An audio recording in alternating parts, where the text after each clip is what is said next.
Dan inilah hari pengerjaannya teman, atau hari pertama. Langkah pertama yang saya lakukan itu menentukan central drain teman. Nah itu central drainnya. Lantainya saya coak dikit menggunakan palu dan pahat seperti ini. Setelah kira-kira membentuk coakan untuk dudukan pipanya itu, saya langsung semen ya teman.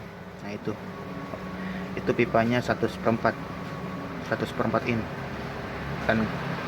dan elbownya sama 1/4, dan pojokan itu saya rapikan ya teman. Nah itu yang tepat itu apa tuh, pipa sumur bor saya rapikan dulu, saya tutupi dulu dengan menggunakan semen.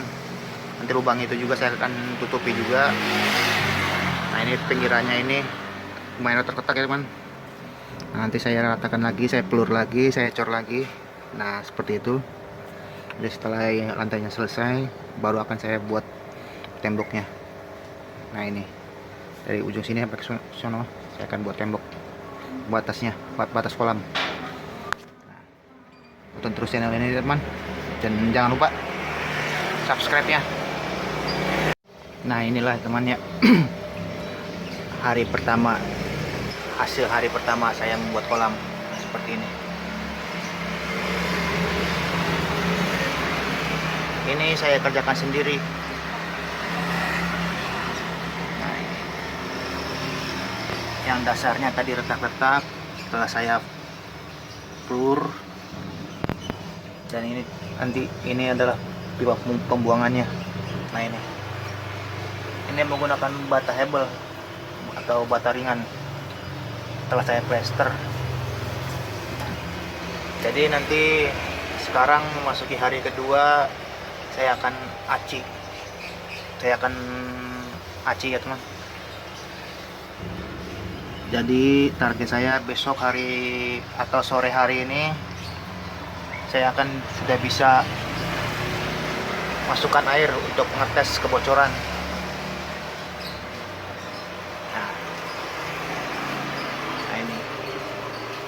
Ini saya mengerjakannya tanpa tukang, jadi ini hasil kerja keras saya sendiri, atau bisa dibilang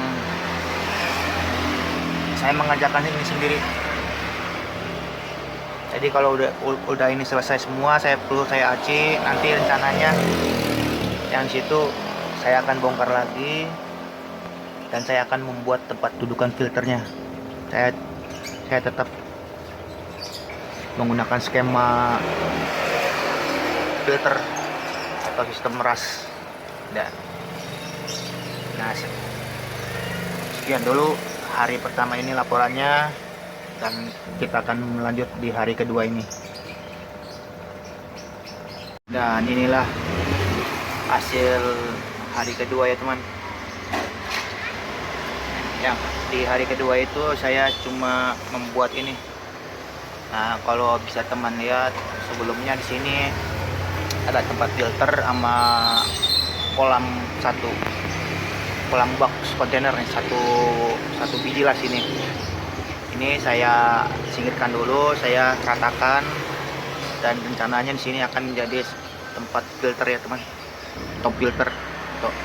Nah seperti itulah. Nah di sini inilah hasil hari kedua. Dan juga saya mohon maaf bila proses pengerjaannya tidak bisa diliput secara langsung, karena saya mengerjakannya ini sendiri ya teman. Repot bila sambil memegang kamera, dan apalagi tangan kotor memegang semen.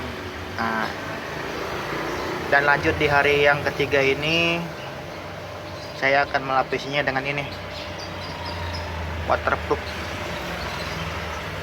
water resistant, cat pelapis anti bocor ya teman. Dan untuk memilih cat pelapis anti bocor, usahakan yang ini, ramah lingkungan seperti ini. Nah bentar, tunggu fokus dulu. Nah ini,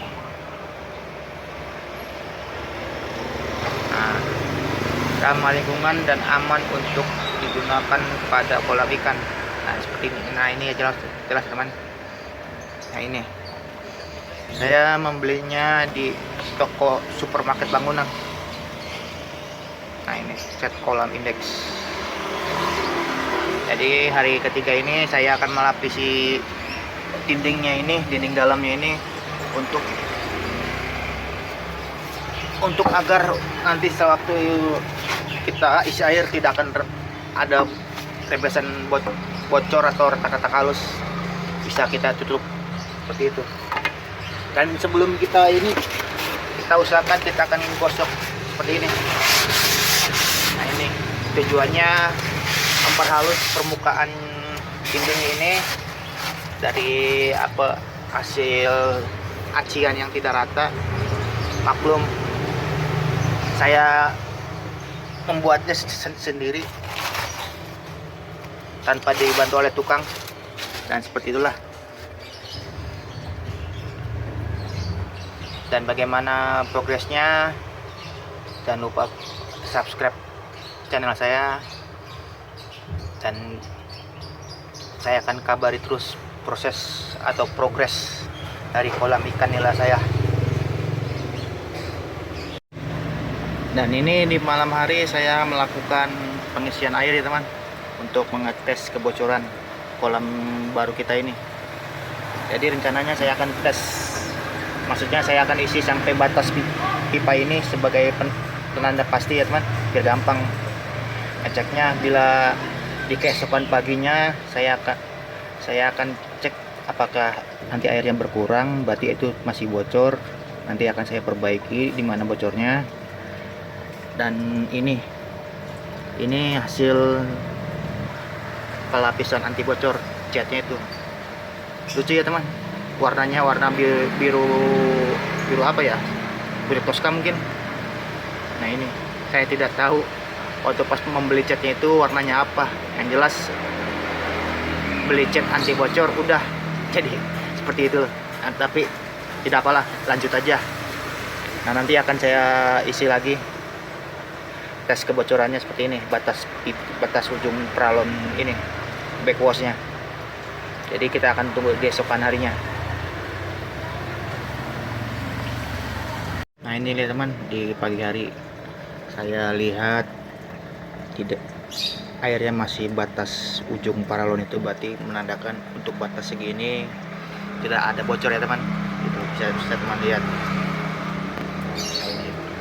Ini masih lanjut ya teman, maksudnya lanjut.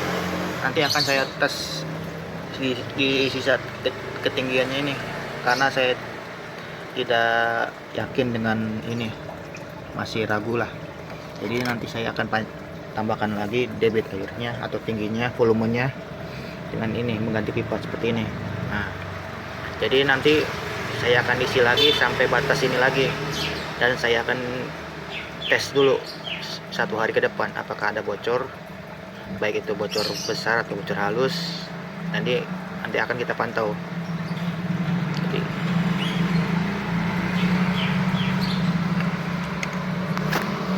dan inilah kolam baru saya teman, saya rendam dengan bonggol pisang atau batang pohon pisang. Ini bonggolnya saya caca-caca, saya hancurkan, dan saya rendam sini. Sampai kapan? Kemungkinan saya akan tunggu airnya berubah warna. Mungkin 2 hari, 3 hari. Nah ini. Oh ya, sebelumnya saya telah mengetes air setinggi ini ya teman, dan tidak ada bocor. Nah sekarang saya akan tambah debitnya. Nah seperti ini, 2 kali lipat panjangnya, dan syukurnya tidak ada kebocoran ya teman. Nah ini pipa pembuangannya, bisa teman lihat. Nah sama ya teman, dan untungnya tidak ada kebocoran. Dan dari situ saya langsung berendam dengan batang pisang ini atau bonggol pisang ini. Dan sambil menunggu perendamannya ini berhari-hari, saya akan set up atau saya akan setting filternya teman. Nah ini nanti di sini akan posisi filternya. Nah, seperti itu updatean untuk hari ini. Dan ini adalah sirkulasi kolam beton yang baru saya, teman, sirkulasi kolam betonnya. Nah, ini saya memakai pipa 3/4 in. Pompanya ada di bawah dan masih dalam tahap perendaman dengan gedebong pisang ya, teman. Nah, itu saya memakai 2 box kontainer yang dulunya bekas kolam nilai saya. Kita lihat itu lebih dekat. Nah, di sini nanti airnya akan masuk dari kolam. Nah, di dalam nanti ada 2 percabangan langsung. Nah, itu dan ketiga pipa ini 1, 2, dan 3 nanti akan turunkan ke bawah. Nah, itu bisa teman lihat. Ini masih dalam tahap running test ya, teman, atau masih dalam coba-coba. Nanti akan kita lihat kekurangannya di mana, dan kalau ada keunggulannya nanti akan saya jabarkan. Ini kenapa 2 tumpuk ini, saya cuma ingin mengefisiensikan tempat saja. Nah, jadi itu saja updatean proses pembuatan kolam baru saya.